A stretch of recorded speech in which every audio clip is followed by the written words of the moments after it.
चलिए, तो सबसे पहले थोड़ा-सा हम जीआई टैग के बारे में डिस्कस कर लेते हैं कि आखिर जीआई टैग होता क्या है, इसका फुल फॉर्म क्या है। तो देखिए, जीआई टैग का full form geographical indication tag है या फिर हिंदी में इसको हम भौगोलिक संकेतक बोलते हैं।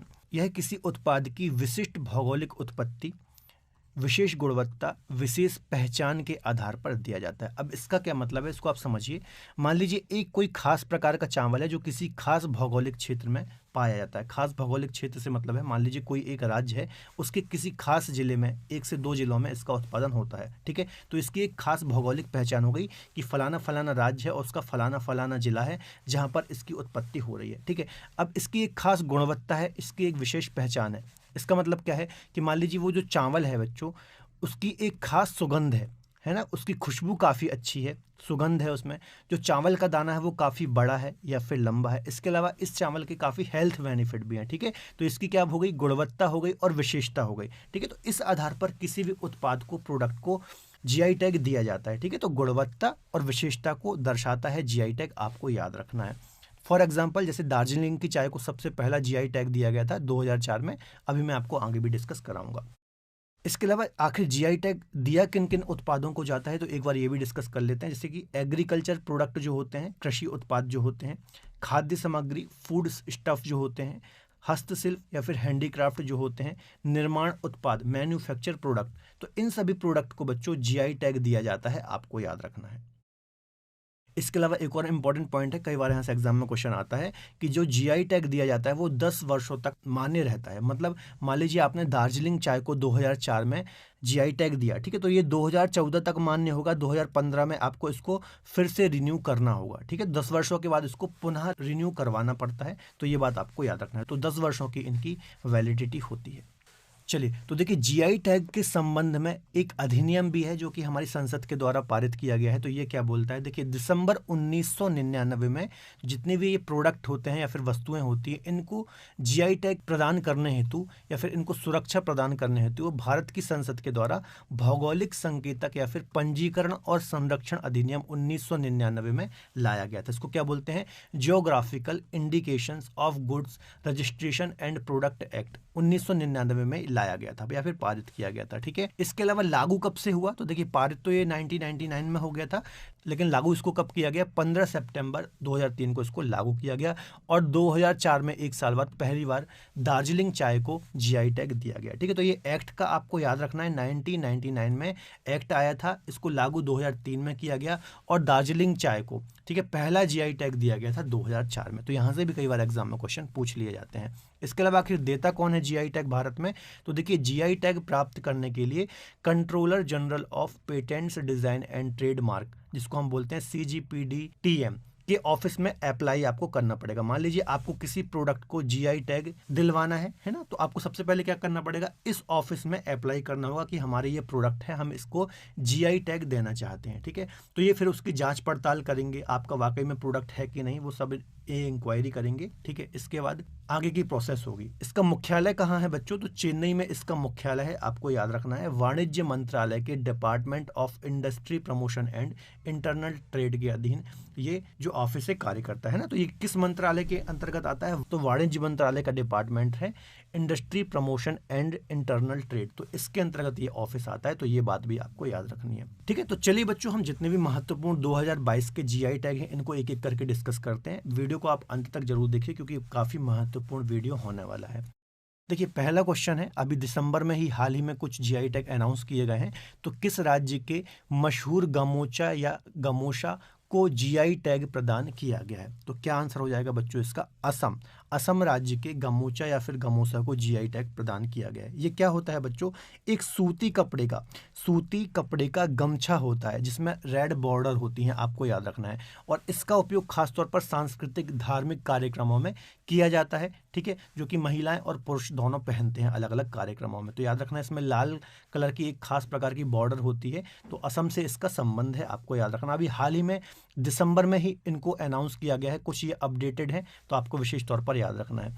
अगला क्वेश्चन है, हाल ही में किस राज्य के रक्त से कारपो खोवानी को जीआई टैग प्रदान किया गया है, तो इसका आंसर हो जाएगा बच्चों लद्दाख। ठीक है, तो ये जो खुबानी होती है बच्चों, रक्त से कार्पो खुबानी, इसके अंदर जो बीज होते हैं, ठीक है, तो ये जो बीज होते हैं इनका कलर भी अलग होता है। सफ़ेद बीज इसके अंतर्गत पाए जाते हैं, जबकि दुनिया भर में जो ये खुबानी पाई जाती है तो इसके अंतर्गत जो बीज होते हैं वो भूरे रंग के बीज होते हैं, तो आपको याद रखना है। ठीक है, अगला क्वेश्चन है, हाल ही में तंदूर रेड ग्राम को भौगोलिक संकेतक प्रदान किया गया, फिर जीआई टैग प्रदान किया गया, यह किस राज्य से संबंधित है? तो इसका आंसर हो जाएगा तेलंगाना बी, तंदूर रेड ग्राम।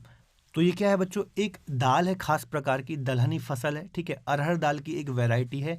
इसकी विशेषता क्या है कि जो साधारण एक दाल होती है उससे इसमें 3 टाइम या फिर 3 गुना ज़्यादा प्रोटीन पाया जाता है, लगभग 24% इसमें प्रोटीन पाया जाता है, आपको याद रखना है। अगला है, अट्टापड़ी थुवारा चना को जीआई टैग प्रदान किया गया है, यह चने की खेती किस राज्य में की जाती है? ठीक है, तो इसका आंसर क्या हो जाएगा? केरल। केरल में बच्चों इस खास चने की खेती की जाती है। इसकी जो बच्चों खेती है, केरल का एक जिला है जिसको हम बोलते हैं पलक्कड़ जिला। तो पलक्कड़ जिले के अट्टापड़ी एक आदिवासी बहुल इलाके में इसकी खेती होती है, आपको याद रखना है। और एक ये पारंपरिक फसल है, तो ये बात भी आपको याद रखनी है। ठीक है, केरल से इसका संबंध है। हाल ही में ओना टुकारा एलू नामक तिल को जीआई टैग दिया गया है, किस राज्य से इसका संबंध है? तो इसका संबंध कहाँ से है बच्चों? केरल से इसका संबंध है, आपको याद रखना है। तो यह भी एक बच्चों पारंपरिक तिलहनी फसल है जो कि जिसका उत्पादन साल भर किया जाता है। ठीक है, केरल से इसका संबंध है। हाल ही में दिसंबर में इसका अनाउंस किया गया है जीआई टैग के रूप में। अगला क्वेश्चन है, किस राज्य के डोलीचोस बीन्स को जीआई टैग प्रदान किया गया है? ठीक है, तो इसका आंसर भी हो जाएगा केरल। देखिए, केरल के आदिवासी बहुल इलाके में बहुत सारी पारंपरिक फसलों की खेती की जाती है, उसमें से ही एक है डोलीचोस बीन्स। ठीक है, तो इसमें काफ़ी किसानों की आजीविका निर्भर करती है और काफ़ी सारे किसान इसका उत्पादन करते हैं और अपनी आजीविका का निर्वाहन करते हैं, आपको याद रखना है। देखिए बच्चों, दिसंबर 2022 में सबसे ज़्यादा अभी देखा जाएगा 2022 के, तो जीआई टैग केरल राज्य को दिए गए हैं, आपको याद रखना है। ठीक है, इसके अलावा कुछ अन्य जीआई टैग भी हैं जो केरल को दिए गए हैं, जैसा कि देखिए, एक है कंथलूर वट्टावाड़ा वेलुथुल्ली लहसुन। ठीक है, तो इसको भी जीआई टैग दिया गया है। तो केरल के कथलूर और वट्टावाड़ा पंचायतों में पैदा होने वाले लहसुन की एक पारंपरिक फसल है। देश के दूसरे इलाकों में उगाए जा रहे लहसुन के मुकाबले इस लहसुन में विशिष्ट स्वाद, तीखापन और अच्छी सेल्फ लाइफ होती है। इसके अलावा केरल का एक और है कोडंगल्लूर पोट्टुवेल्लारी स्नैप मेलन, एक प्रकार का जो खरबूजा होता है उस टाइप का ये होता है। ठीक है, तो इसको भी जीआई टैग दिया गया है। तो अभी बच्चों हाल ही में दिसंबर में ही ये केरल के 5 प्रोडक्ट को जीआई टैग दिया गया है और 2022 में सर्वाधिक केरल के प्रोडक्ट को जीआई टैग दिया गया है, तो आपको याद रखना है। 3 अभी मैंने आपको क्वेश्चन के माध्यम से करा है और 2 ये आपको मैंने अभी बताया, तो ये 5 हैं। ठीक है, तो ये आपको याद रखना है स्पेशली। चलिए अगला क्वेश्चन डिस्कस करते हैं। भारत में 2004 में पहला जीआई टैग किसे दिया गया था? तो काफ़ी महत्वपूर्ण क्वेश्चन है, कई बार एग्जाम में आया हुआ क्वेश्चन है। तो इसका आंसर क्या हो जाएगा? दार्जिलिंग चाय, बी आंसर बिल्कुल सही हो जाएगा। दार्जिलिंग चाय को बच्चों सर्वप्रथम 2004 में जीआई टैग दिया गया था। इससे पहले अभी थोड़ी देर पहले मैंने आपको बताया था भौगोलिक संकेतक अधिनियम, इसके संबंध में जो अधिनियम आया था वो 1999 या फिर 1999 में लाया गया था। और इसको लागू कब किया गया था? तो 15 सितंबर 2003 से इसको लागू किया गया था। और 1 साल बाद 2004 में पहली बार दार्जिलिंग चाय को जीआई टैग दिया गया। किसको? दार्जिलिंग चाय को। तो ये बात आपको याद रखनी है। अगला क्वेश्चन देख लेते हैं। किस राज्य के वाडा कोलम चावल को जीआई टैग प्रदान किया गया है? तो क्या आंसर हो जाएगा इसका? इसका आंसर हो जाएगा बच्चों महाराष्ट्र। महाराष्ट्र राज्य के वाडा कोलम चावल को जीआई टैग प्रदान किया गया है। देखिए, इस चावल को बच्चों पालघर के वाडा जिले में उगाया जाता है। कहाँ? पालघर के वाडा जिले में उगाया जाता है। इसके 2 अन्य नाम है, एक तो जिनी चावल भी इसको हम बोलते हैं और छीनी चावल के नाम से भी इसको जाना जाता है। ये बात आपको याद रखना है। इसके अलावा ये जो चावल है इसकी अपनी खास पहचान है, इसकी सुगंध काफ़ी अच्छी होती है, इसका स्वाद काफ़ी यूनिक होता है और सबसे अच्छी चीज़ इसकी क्या है, ये डाइजेस्ट बहुत जल्दी हो जाता है, पाचन में बहुत हल्का है। ठीक है, तो ये सारी इसकी विशेषता है, इसी के चलते इसको जीआई टैग दिया गया है महाराष्ट्र राज्य की तरफ से। ठीक है, इसी के चलते इसको जीआई टैग दिया गया है। चलिए अगला क्वेश्चन देख लेते हैं। किस राज्य की जुड़ीमा राइस वाइन को जीआई टैग दिया गया है? तो इसका आंसर क्या हो जाएगा बच्चों? इसका आंसर हो जाएगा असम। असम राज्य की जो जुड़ीमा राइस वाइन है इसको जीआई टैग दिया गया है। ये जो बच्चों वाइन है ये एक जनजाति है, डिमासा जनजाति।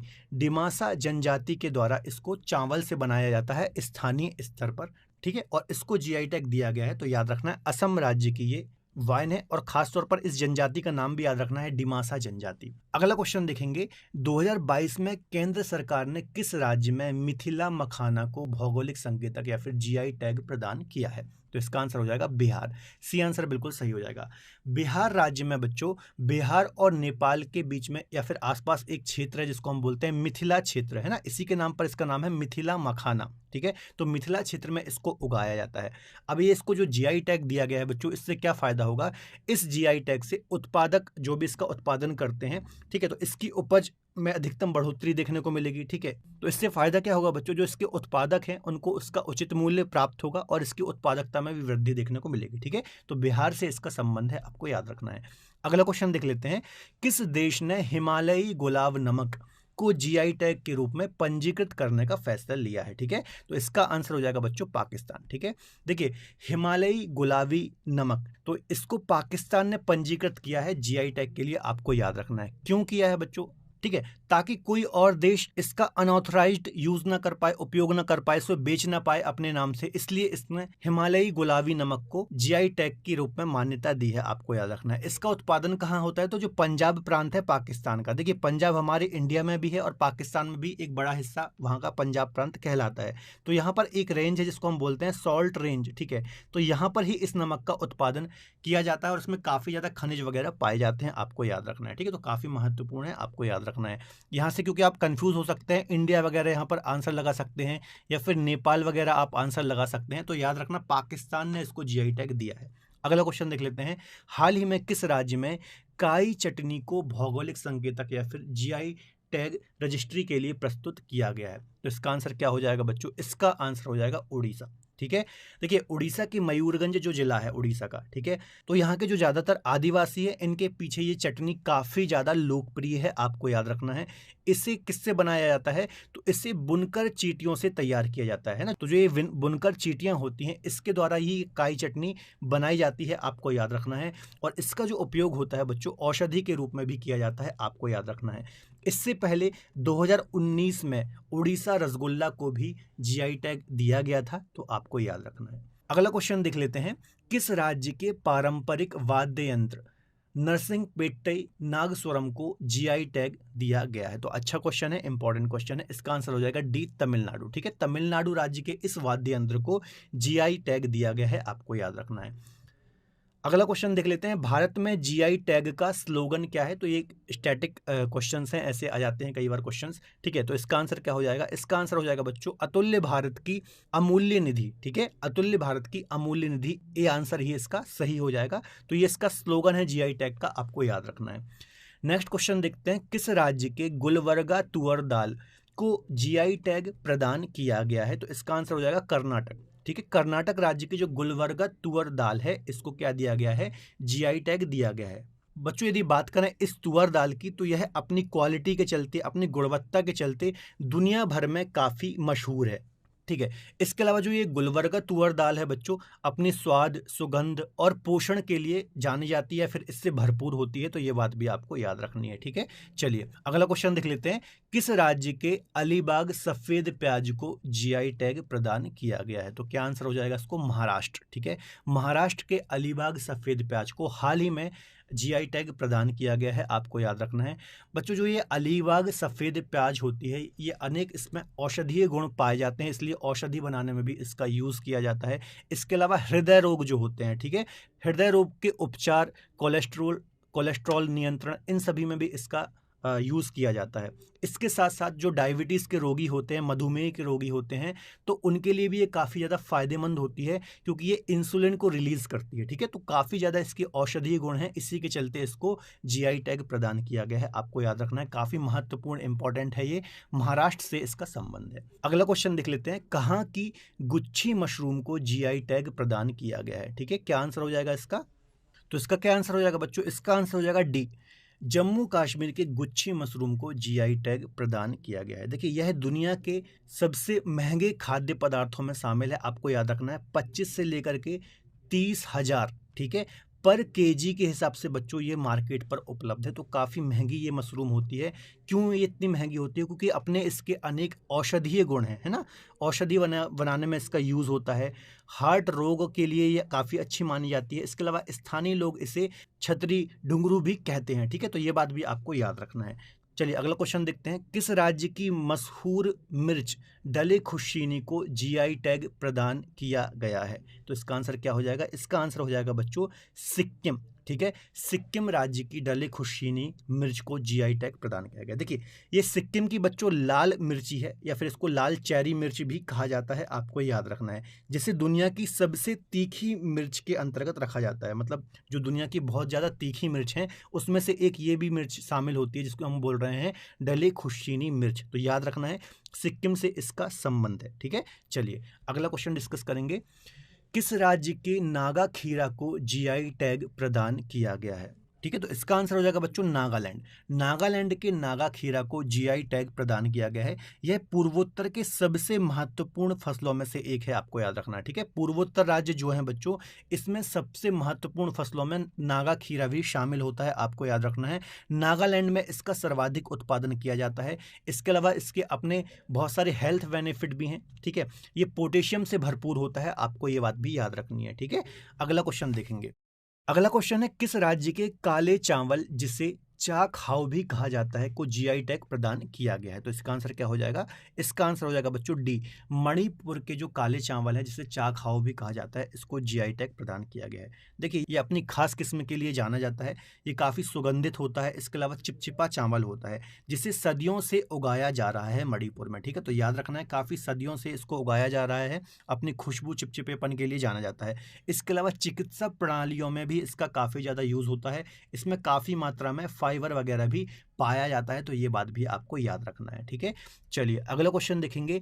किस शहर के चीकू को भौगोलिक संकेतक प्रदान किया गया है, जीआई टैग प्रदान किया गया है? ठीक है, तो पालघर महाराष्ट्र के जो चीकू हैं, इसको जीआई टैग प्रदान किया गया है, याद रखना है। वर्तमान में जो पालघर जिला है बच्चों, कहाँ पर है? महाराष्ट्र के अंतर्गत आता है। और यहाँ लगभग 5,000 बच्चों एकड़ 5,000 एकड़ की ज़मीन पर चीकू की खेती यहाँ पर की जा रही है, ठीक है? तो काफ़ी ज़्यादा क्षेत्रफल पर इसकी खेती भी की जा रही है और काफ़ी ज़्यादा उत्पादकता भी इसकी हो रही है। तो याद रखना है कहाँ का है? पालघर महाराष्ट्र का ये चीकू है। अगला क्वेश्चन देख लेते हैं। कन्याकुमारी लौंग को भौगोलिक संकेतक या फिर जीआई टैग प्रदान किया गया है। कन्याकुमारी किस राज्य में स्थित है? ठीक है, सिंपल सा क्वेश्चन है। तमिलनाडु राज्य में कन्याकुमारी है ना? हमारी मुख्य भूमि का सबसे दक्षिणी बिंदु भी है। अक्सर ज्योग्राफी में हम ये सारी चीज़ें डिस्कस करते हैं, ठीक है? और कहाँ उगाया जाता है बच्चों इस लौंग को? तो कन्याकुमारी का जो पहाड़ी रीजन होता है, हिली रीजन होता है, वहाँ पर इसका उत्पादन किया जाता है, उगाया जाता है। अगला क्वेश्चन देखेंगे। किस राज्य की सोजत मेहंदी को जीआई टैग प्रदान किया गया है? ठीक है, तो इसका आंसर हो जाएगा, काफ़ी इंपॉर्टेंट है, राजस्थान। राजस्थान की सोजत मेहंदी को बच्चों जीआई टैग प्रदान किया गया है। इसकी विशेषता बच्चों ये होती है कि इसे वर्षा ऋतु में ही उगाया जाता है और वर्षा के जल के द्वारा ही इसको जल दिया जाता है। इसके अलावा राजस्थान के पाली जिले के सोजत में इसको उगाया जाता है ना? पाली जिला है ना? और सोजत एक जगह है जहाँ पर इसको उगाया जाता है, इसलिए इसका नाम क्या है? सोजत मेहंदी। तो आपको याद रखना है। काफ़ी गहरा रंग देती है ये मेहंदी, अपनी खास विशेषता के लिए ये जानी जाती है, आपको याद रखना है। नेक्स्ट क्वेश्चन है, जीआई टैग की समय सीमा क्या होती है? ठीक है, तो देखिए 10 वर्ष तक वैलिड होता है जीआई टैग, फिर इसको 10 वर्षों के बाद रिन्यू कराना पड़ता है वापस से। तो ये बात भी आपको याद रखना है, ठीक है? तो 10 वर्ष की समय सीमा होती है, इसके बाद रिन्यू कराना होता है। अगला क्वेश्चन देख लेते हैं। किस राज्य के चिन्नौर चावल को जीआई टैग प्रदान किया गया है? तो क्या आंसर हो जाएगा बच्चों? काफ़ी अच्छा क्वेश्चन है। मध्य प्रदेश। मध्य प्रदेश का एक जिला है बालाघाट। बालाघाट जिला है बच्चों। यहाँ के जो चिन्नौर चावल है, इसको जीआई टैग प्रदान किया गया है, आपको याद रखना है। ये जो चिन्नौर चावल होता है बच्चों, अपनी तेज सुगंध के लिए जाना जाता है ना? तेज सुगंध के लिए जाना जाता है। तो याद रखना है, काफ़ी अच्छी क्वालिटी का ये चावल होता है। अगला क्वेश्चन देखेंगे। अगला क्वेश्चन है, किस राज्य की सिरार खोंग हाथी मिर्च को जीआई टैग प्रदान किया गया है? तो क्या आंसर इसका हो जाएगा? मणिपुर। इसका आंसर हो जाएगा बच्चों मणिपुर। ए आंसर इसका बिल्कुल सही हो जाएगा। देखिए देखिए मणिपुर का एक जिला है उखरूल जिला, ठीक है, यहाँ पर सिरार खोंग नाम के गांव में इसे उगाया जाता है ना। इसके अलावा ये जो है सिरार खोंग हाथी मिर्च बोल रहे हैं, ये एक गांव का नाम भी है यहाँ पर, अभी मैंने आपको बताया। और यहाँ पर एक खास जलवायु पाई जाती है बच्चों, है ना, यहाँ की खास जलवायु में इसको उगाया जाता है, तो ये इसकी एक विशेषता है, स्पेशली इसी क्षेत्र में इसको उगाया जाता है, ठीक है। इसके अलावा जो यहाँ पे लोग रहते हैं तो इस हाथी मिर्च को भगवान का एक उपहार मानते हैं, ठीक है, तो ये बात भी आपको याद रखना है। अगला क्वेश्चन देख लेते हैं, किस राज्य की एड्यूर मिर्च और कुट्टियाटूर आम को जीआई टैग दिया गया है? तो इसका आंसर हो जाएगा बच्चों ए, केरल राज्य के एड्यूर मिर्च और कुट्टियाटूर आम को जीआई टैग दिया गया है। चलिए अगला क्वेश्चन है, किस राज्य की दो मिठाई सरभजा और सरपुरिया को जीआई टैग प्रदान किया गया है? तो इसका आंसर हो जाएगा डी, पश्चिम बंगाल। देखिए वेस्ट बंगाल सरकार ने बच्चों पिछले 4 सालों से, ठीक है, पिछले 4 साल से दोनों मिठाइयों के लिए आवेदन कर रखा था और वर्तमान में इन दोनों मिठाइयों को जीआई टैग मिला है, तो आपको याद रखना है। इसके पहले पश्चिम बंगाल के रसगुल्ले, है ना, रसगुल्ले आपने सुना होगा, बंगाल के रसगुल्ले काफ़ी ज़्यादा फेमस है, तो इसको भी जीआई टैग दिया जा चुका है, तो ये बात भी आपको याद रखना है। अगला क्वेश्चन देखेंगे, किस राज्य की तामेंगलोंग संतरे को जीआई टैग प्रदान किया गया है? तो इसका आंसर हो जाएगा बच्चों मणिपुर, है ना, मणिपुर के तामेंगलोंग संतरे को जीआई टैग दिया गया है, ठीक है। इसके अलावा बच्चों एक बात आपको और याद रखना है कि इन संतरों को बढ़ावा देने के लिए मणिपुर सरकार है पिछले 15 वर्षों से हर दिसंबर माह में ऑरेंज फेस्टिवल भी मना रही है ना। तो एग्जाम में क्वेश्चन आ सकता है ऑरेंज फेस्टिवल कहाँ मनाया जाता है? तो मणिपुर में मनाया जाता है, ये बात आपको याद रखना है। अगला क्वेश्चन देखेंगे, भारत में जीआई टैग की शुरुआत कब से की गई थी? तो अभी थोड़ी देर पहले मैंने आपको थ्योरी में डिस्कस कराया था, 2003-4 से इसकी शुरुआत की गई थी। 2003 में ये अधिनियम पारित हुआ था और 2004 में पहली बार दार्जिलिंग की चाय को जीआई टैग दिया गया था, है ना। इससे पहले अधिनियम भी मैंने आपको बताया था 1999 में अधिनियम लाया गया था। तो बच्चों आज के video lecture SB Saroj Kumar subscribe कीजिए, इस चैनल को तथा लाइक कीजिए।